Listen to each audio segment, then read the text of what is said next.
I was cleaning out her kitchen on a Saturday in fall. Found her handwriting on a notepad by the telephone on the wall.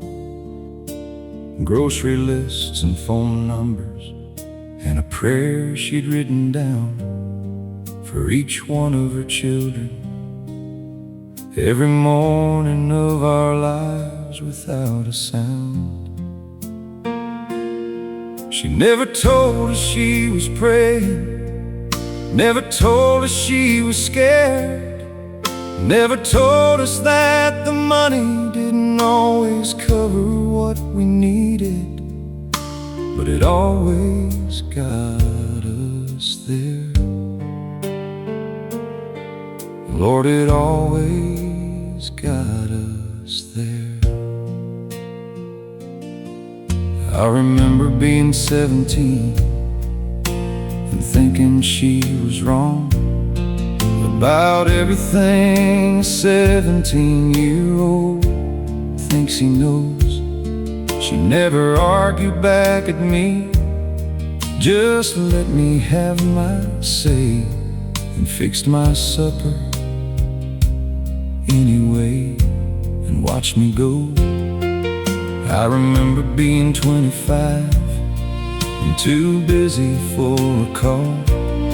She never once said, "Son, you haven't called enough." Just said, "I love you," when I finally did, and meant it every time. Never once made me feel the weight of what I'd missed. Never once made me feel the weight. What she never said she needed was a son who showed up more. What she never said she needed was a thank you at the door. She just gave and gave and gave herself, like giving was her name. And I was too young and too certain to understand the cost of what she gave. Lord, I was too late. Lord, I was too late. I found a photograph behind the dresser in her room, her and Daddy young and laughing somewhere I don't recognize. She looks like someone I never quite got to know, the woman she was before. She became our mother and our lives, and I thought about the dreams she had before we came along, the places she'd have gone, things she'd have done, and how she folded all of that away without a word, and gave that space to us, every daughter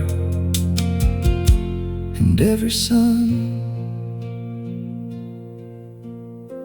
The last year that she lived, I drove out every Sunday, sat with her and watched the afternoon go by.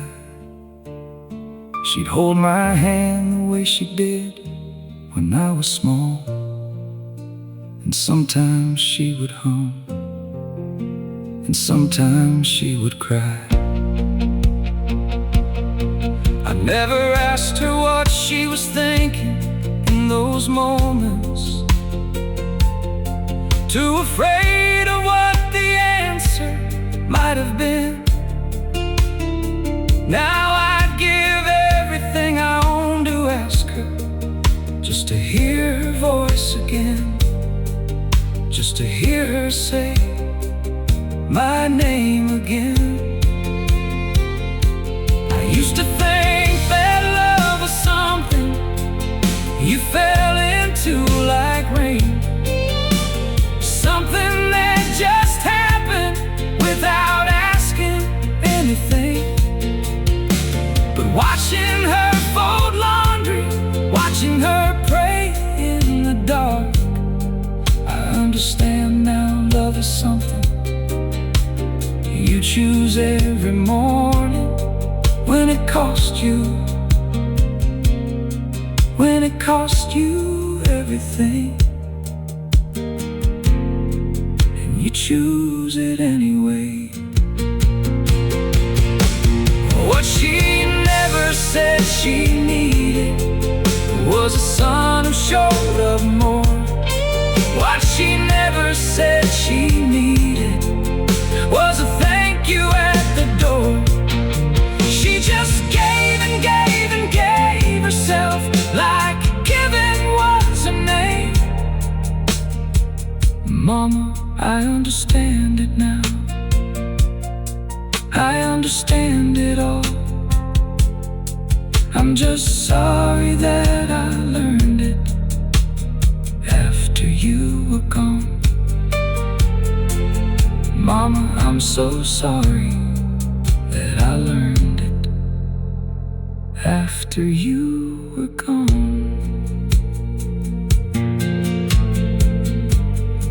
The notepad by the telephone, her handwriting, a prayer for each of us. Every morning, every morning, we never knew